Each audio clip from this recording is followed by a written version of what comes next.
Hello friends, welcome to Creative Medicine. In this lecture, we will learn about. Hello friends, let us now learn the relationships of cavernous sinus. If you see the relationship, first boundaries. Boundaries of cavernous sinus. Cavernous sinus, in the medial wall, it is formed by endosteal layer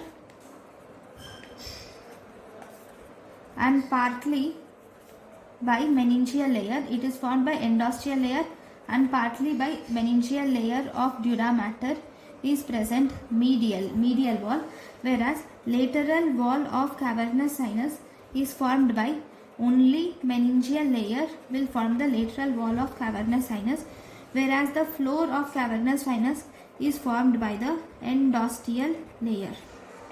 Okay, then if you see the relations of cavernous sinus, now in the relations of cavernous sinus, roof is formed by internal carotid artery and optic chiasma. Then if you see the medial wall of the cavernous sinus, it is formed by pituitary gland.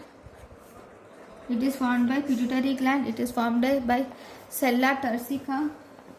Then it is formed by body of sphenoid, and it is formed by the sphenoidal air sinuses.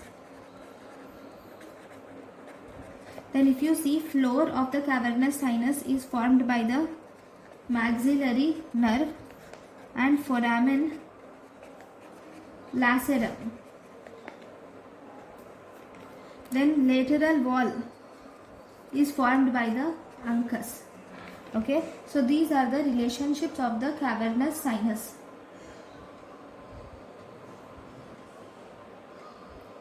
Thank you for watching.